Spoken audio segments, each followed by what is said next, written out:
vamos a completar esta primera sesión de este workshop, que como tal pues es un encuentro, no diré de especialistas, que es una palabra que suena restrictiva, sino de personas interesadas en un campo de conocimiento en el que confluyen pues distintas disciplinas, distintas sensibilidades, ¿verdad? Y el encuentro pues sirve para conocernos, para poner en común las investigaciones que se están realizando, y aquí hacemos la siembra y luego lo vamos recogiendo pues en conversaciones entre nosotros, porque cada una de las 3 conferencias que ya llevamos nos daría para agotar los 2 días, ¿no? Y esta última.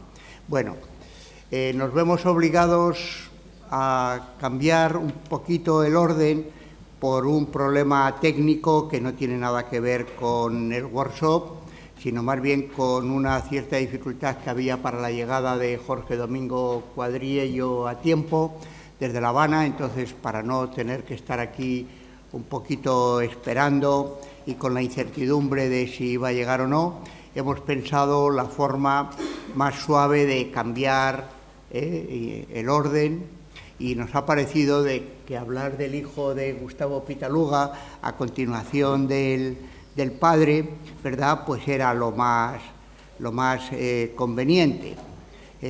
Bueno, tengo la suerte de acompañar aquí en la mesa a Juan Pablo Fernández Cortés, compañero en la Universidad Autónoma.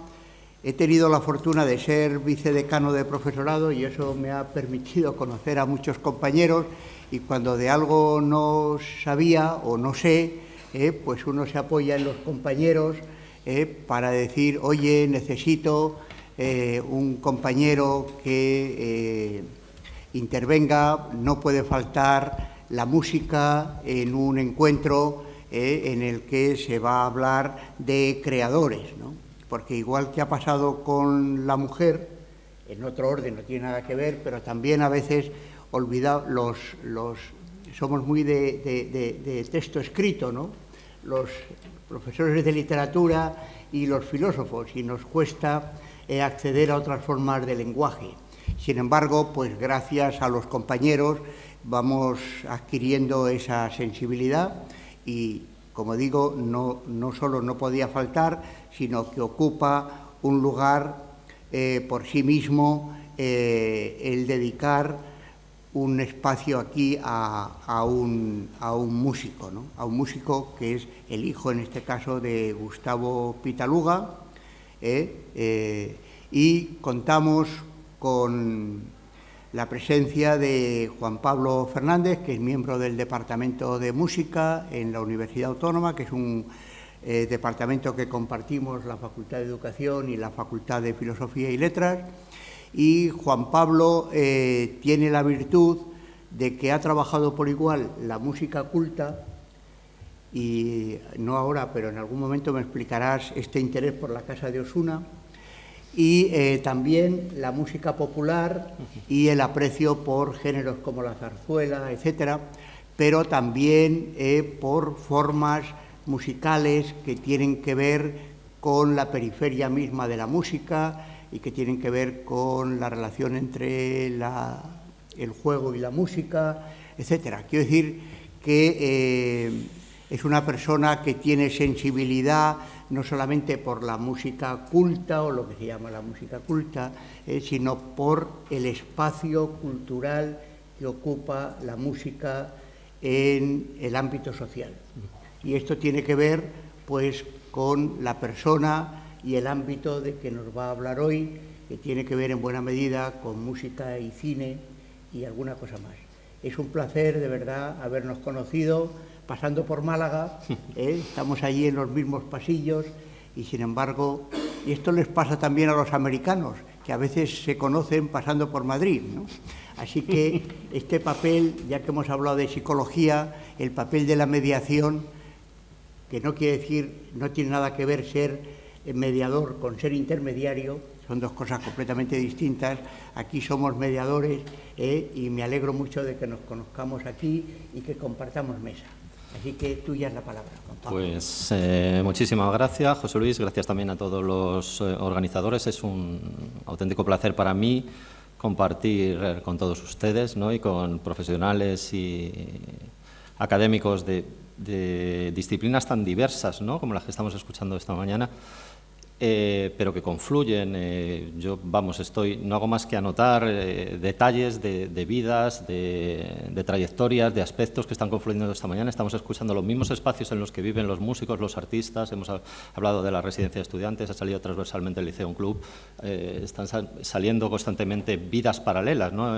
Acabamos de escuchar hablar de, para mí, la hermana de María Rodrigo, porque para mí, como musicólogo, es la hermana de María Rodrigo, pero hay que estudiar las dos trayectorias paralelamente. La vida de María Rodrigo no se ha estudiado todavía bien y se saben 4 retazos de su vida, también porque hay poca documentación o la documentación está fuera y no, los musicólogos españoles no la han trabajado todavía, ¿no? Y es cierto que también otras cuestiones que han salido de tipo de género pues están ahí también presentes, ¿no? De hecho, yo una de las primeras propuestas que le hice a José Luis es trabajar sobre las mujeres de la generación de la Edad de Plata, ¿no? Que han empezado a surgir y que estamos en el ámbito nuestro del departamento. Yo estoy promoviendo con alumnos, con alumnas casi siempre, que trabajen sobre todas estas mujeres que tienen trayectorias absolutamente desconocidas. El año pasado recuperamos una mujer de la República, era una alumna que hizo un trabajo fin de grado, que es algo, bueno, muy de iniciación, pero recuperó la figura de la compositora del que iba a ser el himno de la República, de Adela Anaya Ruiz, que fue, no se sabe prácticamente nada, ¿no? Pero también vivió en el exilio, retornó inmediatamente y desde los años 40 hasta el 70 desapareció de la vida pública, ¿no? Una compositora que prometía, con una carrera magnífica, que presentó un himno y lo estrenó en la Plaza de Toros de las Ventas como himno de la República ante 6.000 personas y que, claro, eso le provocó que desapareciese tras la Guerra Civil prácticamente durante un tiempo y es cierto que regresó ya en los 40, muy pronto entró en España, pero no sabemos nada de su vida, ¿no? O sea, son una muestra de figuras que hay que recuperar. Y un poco ocurre también con la figura que vamos a hablar hoy, ¿no? Porque es curioso, de Gustavo Pitaluga González del Campillo, que es un músico relativamente incluido en el canon de compositores de esta generación del 27 musical, no se ha estudiado todavía de un modo sistemático y hay un par de esbozos biográficos en los principales diccionarios, pero se desconoce. Ahora, cuando acabo de escuchar al profesor Gomis que sus hijos no se fueron con él y tal, pues sí que es cierto, pero es verdad que el hijo ya se había casado y sí que fue a ver al padre y estuvo un tiempo en Cuba, pero nadie ha estudiado que yo sé que hizo conciertos en Cuba gracias a la intercesión de su padre cuando se fue, y hasta que se situó en México gracias a Buñuel, pues hay un periodo de prácticamente casi una década en que no sabemos qué fue de él, ¿no?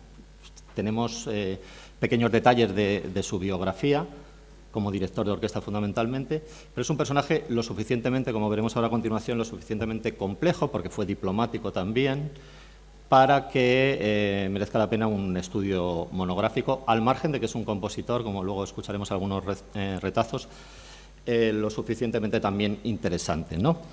Yo lo que quería comenzar es reflexionando un poco por esta fractura emocional y creativa que llevó a los artistas a enfrentarse a esta incertidumbre, ¿no? Este aspecto del que llevamos hablando toda la mañana, de la experiencia cultural del exilio, que creo que necesita, y por eso es un evento como este es fundamental y trascendental para actualizar, para una actualización urgente, que no solo corrija esos desequilibrios históricos, ¿no? Sino que empiece a reconocer, por ejemplo, en nuestro caso, el papel que juega la música también como un vehículo de expresión y de resistencia en tiempos de adversidad. Porque la música, como todos sabemos, trasciende fronteras geográficas y políticas, y por ello yo creo que esa capacidad que tiene también provocó que algunas composiciones e intérpretes, que nosotros siempre los hemos visto como del exilio, regresasen pronto en las décadas finales del franquismo, porque ya se empezó a escuchar música del exilio en las décadas finales del franquismo, gracias a la intercesión de algunos músicos que compartieron espacios de enseñanza al principio y luego las carreras con los primeros compositores que renovaron la música en España, pues posibilitaron que en esos años finales, hablo de finales de los 60, principios de los 70, ya se escuchasen algunas obras en los estertores casi del franquismo. Por ello creo que estudiar la perspectiva un poco más amplia de esta generación musical del 27, y en concreto del compositor y director Gustavo Pitaluga González del Campillo, implica también desafiar la narrativa tradicional que presenta al exilio como una ruptura, en nuestro caso, en la historia de la música, ¿no? Debemos cuestionar, por tanto, narrativas evolutivas que se promueven desde el franquismo y que están aún presentes, por ejemplo, en la trayectoria de la musicología, que intentaron relegar la producción de los exiliados mediante un relato de normalidad cultural, ¿no? Asimismo, nos ayudará también el recoger e integrar en la intelectualidad a estas figuras, comprender que el exilio no fue una anomalía en la historia de la música española, sino también una parte vital y enriquecedora de su desarrollo. Como veremos ahora a continuación, la vida y la obra de Gustavo Pitaluga hijo refleja las tensiones y los desafíos que enfrentaron los exiliados españoles. También su trayectoria nos da muchos datos sobre redes de apoyo y de colaboración que se establecieron entre los exiliados y de las dificultades y los logros que experimentaron en su búsqueda y reconocimiento de legitimidad.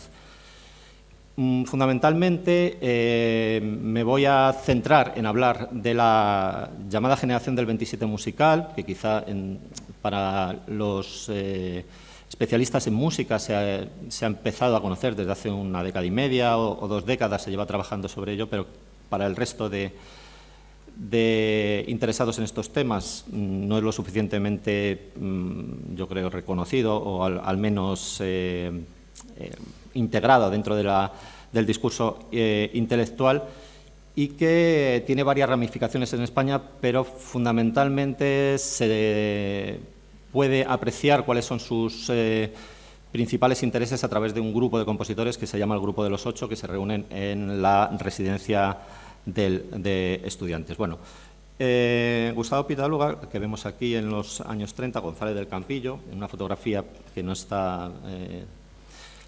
se reproduce mucho, pero no se sabe muy bien. Algunos investigadores dicen que es en Granada, yo no estoy muy seguro.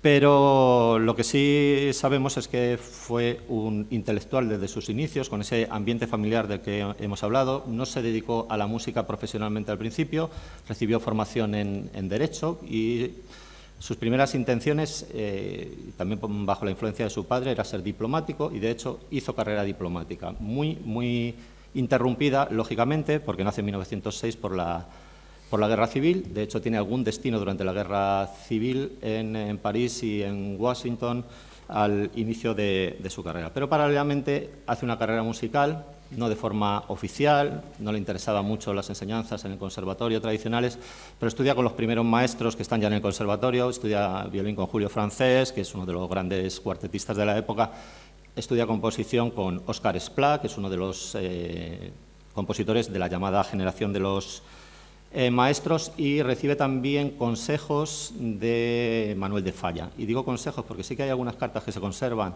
en la que hace algunos comentarios sobre su obra, pero no se tiene constancia, o al menos no se ha investigado hasta ahora, de si realmente recibe clases o viaja a Granada para que Falla supervise sus obras. En cualquier caso, la primera obra importante de Pitaluga, que es la Romería de los Cornudos, que lo escribe para la Argentina, para Antonia Mercé, y tiene libreto de Cipriano Rivas Cheriz, por ver un poco las redes que se establecen, y de Federico García Lorca. Pues esta obra es puramente fallesca, y si tienen la oportunidad, porque no hay tiempo evidentemente de escucharlo, les recordará las sonoridades, por ejemplo, del retablo de Maese Pedro. Porque Pitaluga es amigo de los principales artistas de la época, y aquí le vemos una foto divertidísima de la Fundación García Lorca, con el propio Lorca, y en el centro Adolfo Salazar, que es el musicólogo ideólogo de todo de todo este grupo, que luego se exilia también en México, y participa activamente en la vida cultural de la Residencia de Estudiantes de Madrid, y ahí es donde van a constituir un grupo de jóvenes compositores que tienen entre 20 y pocos, 22, 23 y 30 y pocos años, que se erigen como representantes de lo que ellos mismos van a denominar la música moderna. Y es esta generación, que se llama normalmente generación musical del 27 o grupo de los 8 para el Grupo de Madrid.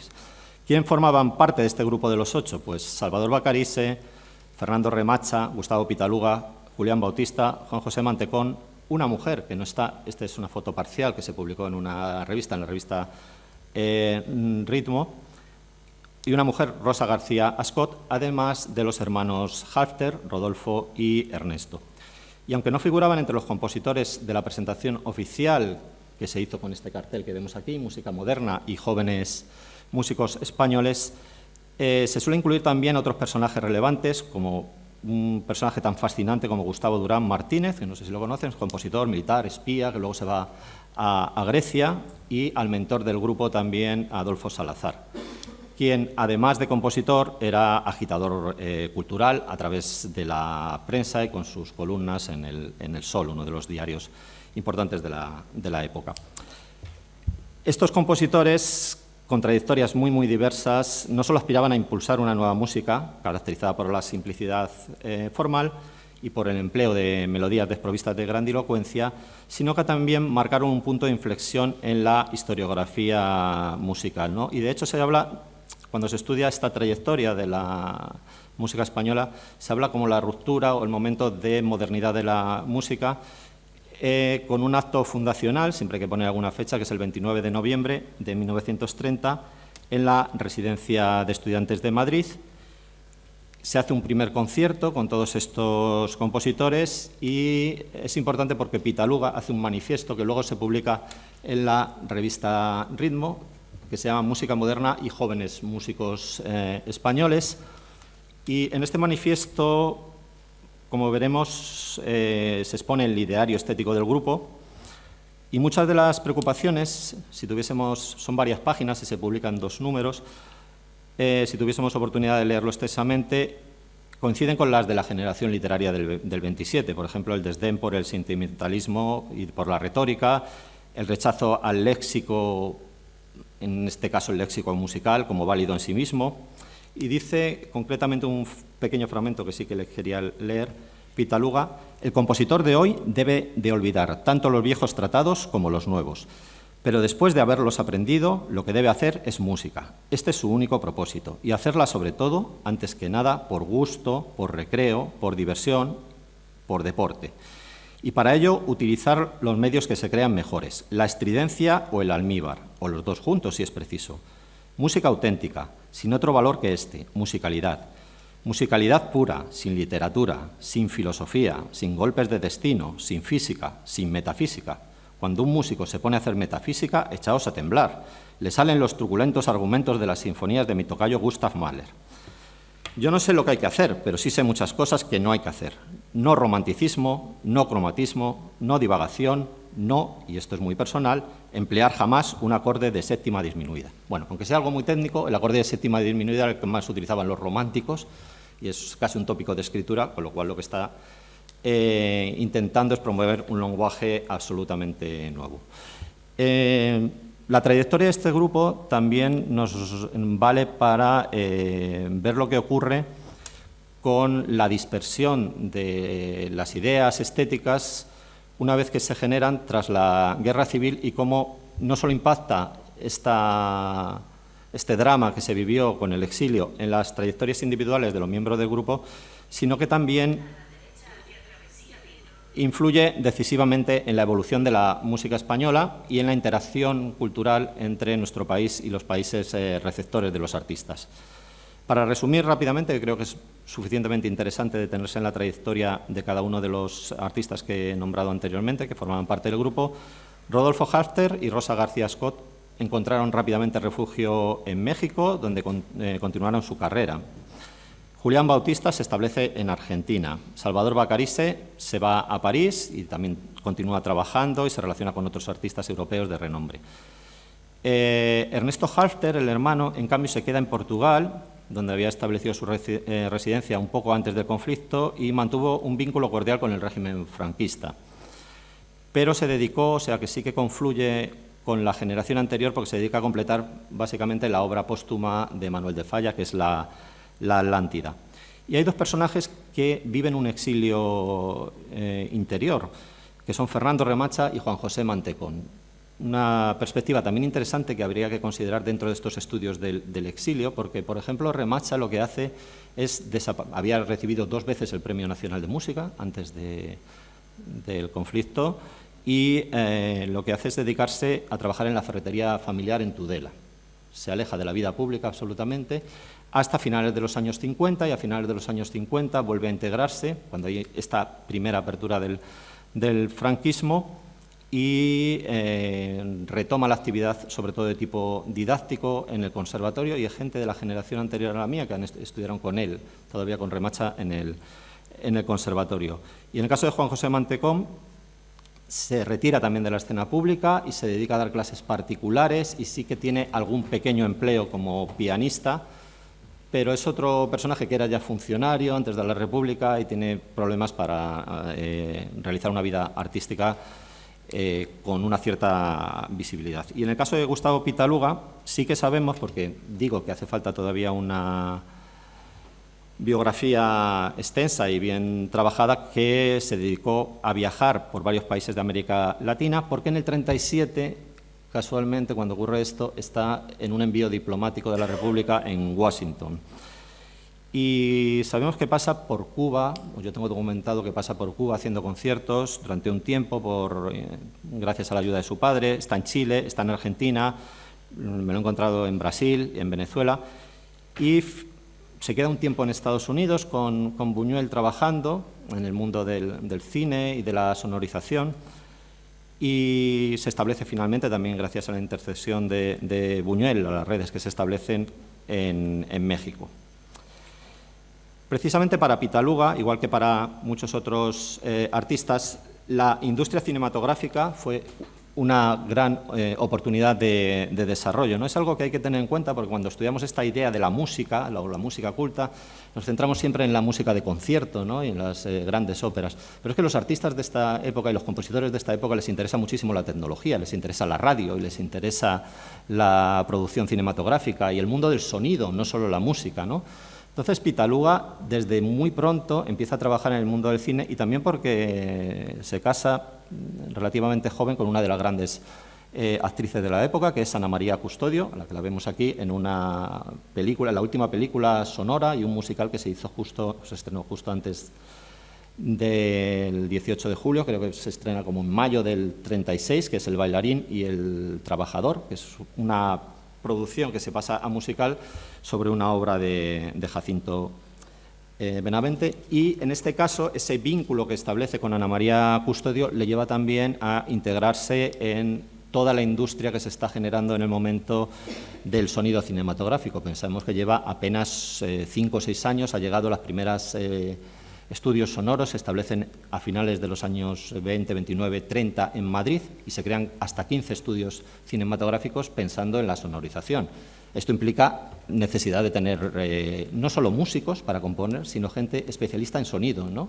Y Pitaluga, que es bastante hábil, al margen de moverse en unos ambientes de intelectualidad y unas redes de contacto significativas, pues rápido se suma a esta moda, o sea que son muy, muy modernos en la idea de vamos a participar en el nuevo medio que es el cine. Sabemos, y este es un dato que sería muy interesante estudiar, y lo dice él en un currículum, en un concierto en los años 40, con lo cual damos por válido el dato, que le nombran director musical de Estudios Cinematográficos Chamartín. El caso es que Estudios Cinematográficos Chamartín se funda en el 36, con lo cual el recorrido debe ser muy, muy pequeño, ¿no? Pero son la base de los famosos estudios Bronston y de los famosos, porque hay una serie de estudios que se fundan en Madrid y que lo que se llamaban Estudios Chamartín como tal, en el momento, en el 36, coinciden con 2 o 3 empresas, ¿no? No cuenta mucho en los pocos datos que yo he podido recoger o declaración del propio Pitaluga a qué se dedicaba, o si su participación se concretó en alguna película, pero sí sabemos que tenía una vinculación al mundo del cine porque cuando se queda en Nueva York, bueno, primero en Washington y luego en Nueva York junto a Buñuel, trabaja como especialista de doblaje y sonorización en el MoMA durante un tiempo. Y esto es algo que se sabe, pero relativamente reciente. Bueno, en esta imagen podemos ver aquí a Pitaluga, ¿no?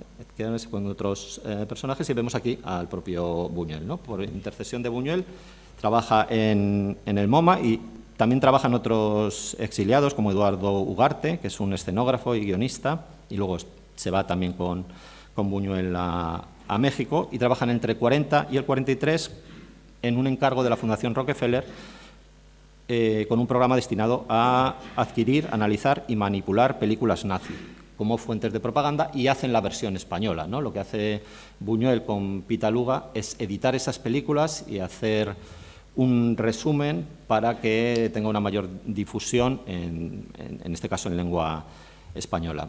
Y bueno, esta relación también es interesante porque lo que muestra es que tanto Buñuel como Pitaluga eran dos artistas y dos profesionales lo suficientemente hábiles, ¿no?, para adaptarse a las necesidades. Digamos que ninguno de los dos están haciendo trabajos artísticos de alto nivel, pero están trabajando con una institución importante que les posibilitaba ganarse la vida, ¿no?, con algo relacionado colateralmente con su profesión, en este caso el mundo del sonido o del montaje audiovisual, en el caso de Buñuel.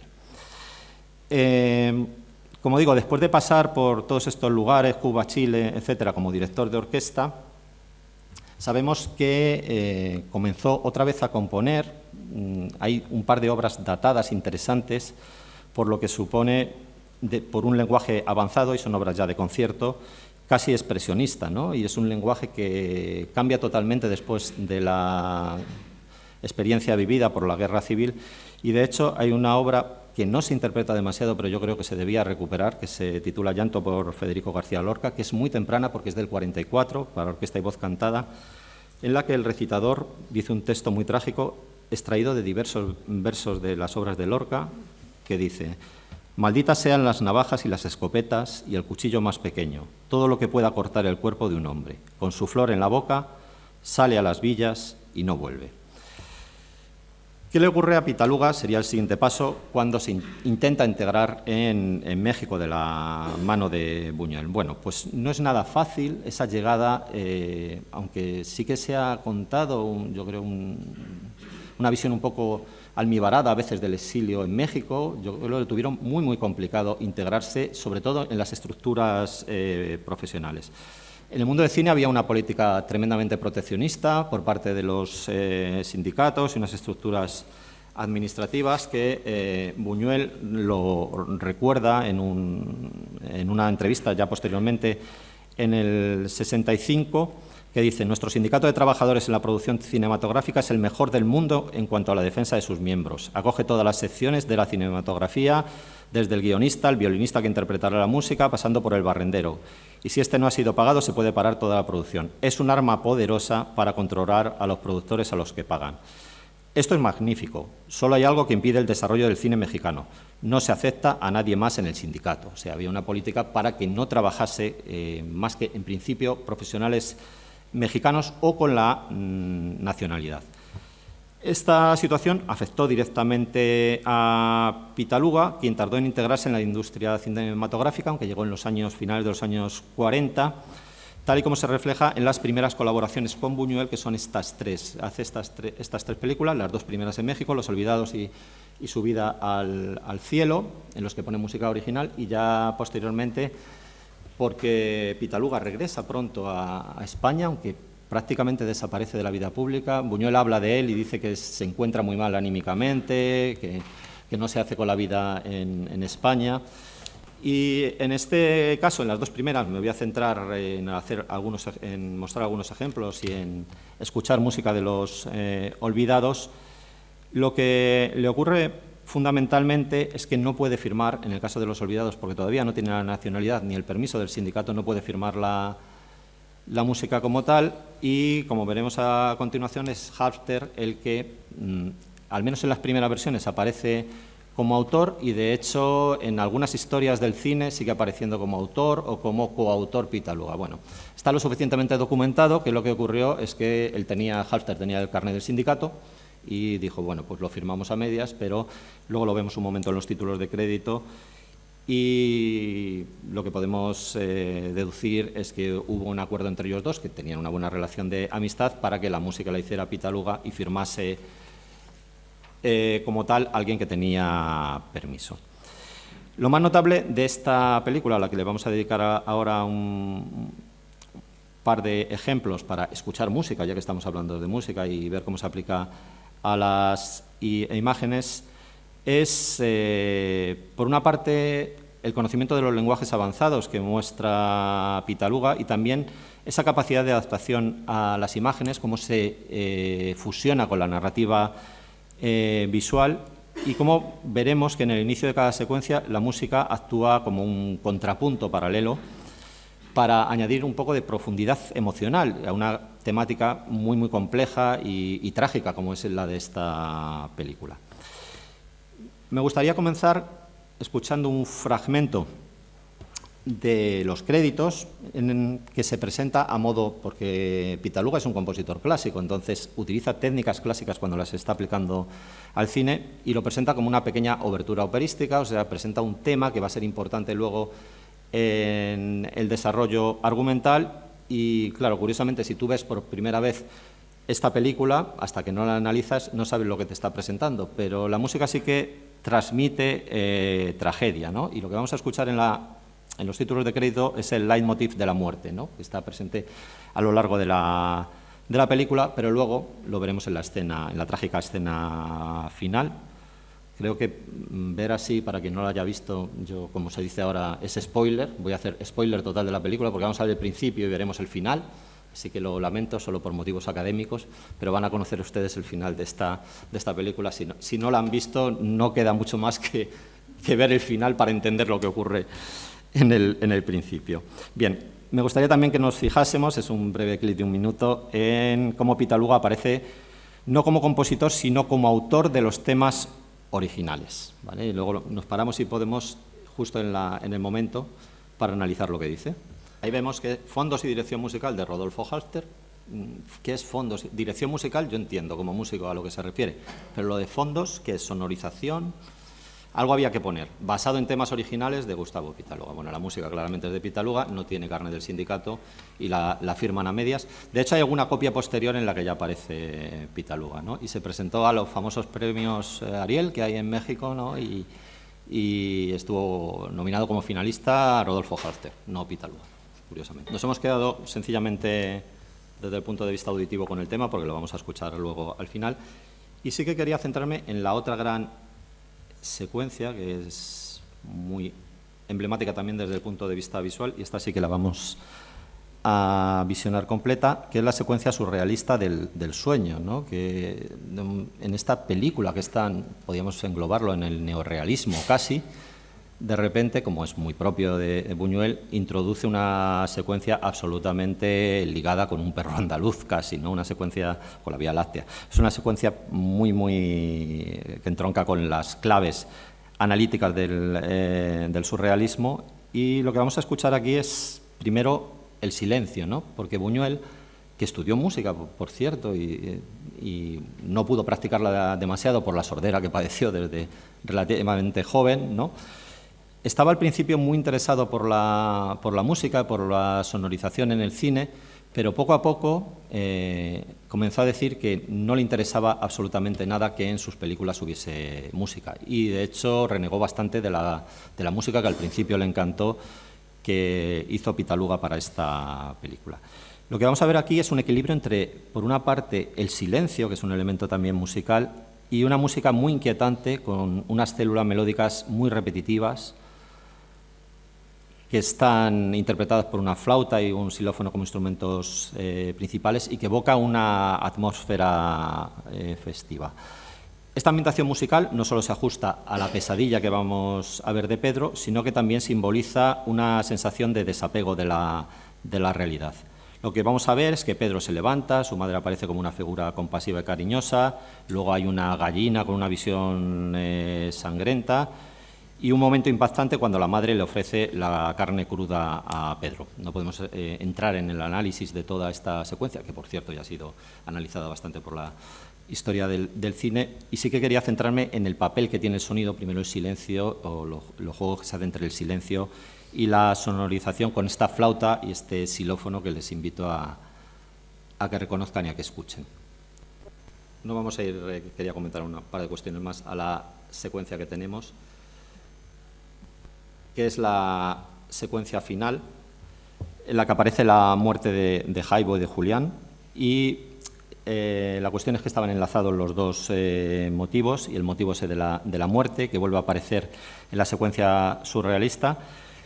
Y esta secuencia es muy curiosa y no se ha hablado suficientemente de ella, la relación que tiene también con la tradición musical, porque lo que hace Buñuel aquí es inspirarse en una ópera. Buñuel era muy aficionado a la ópera, sobre todo a la parte escenográfica, y lo que ocurre en la última secuencia tiene una relación íntimamente estrecha, íntimamente desde el punto de vista creativo y visual con lo que sucede al final de la ópera Rigoletto de Verdi, en la que Sparafucile entrega a Rigoletto un saco en donde cree que se encuentra el duque de Mantua, y entonces aquí de nuevo esta idea del saco está presente, y Buñuel lo cuenta, o lo contó en una de estas entrevistas que luego recogía con Massaou. Y es curioso que nadie del ámbito musical ni del ámbito cinematográfico se ha dedicado a analizar, porque él dijo, no tenía una idea para terminar la película, entonces acababa de ver Rigoletto y se me ocurrió meter al personaje dentro de un saco, igual que hace Sparafucile. Esta creatividad que existe siempre en los autores y que maravillosos como Buñuel. Bueno, escuchamos por tanto ese motivo repetitivo como el final, y aquí sí que lo voy a dejar, ya que lo he guardado bien, los 2 minutos para ver el cierre de la película y el juego, como digo de nuevo, entre el tema de la muerte, el leitmotiv original, y el final, que sonoriza también solo con sonido de fondo y con el trabajo con el silencio como elemento también de creatividad. Bueno, lo dejamos ahí.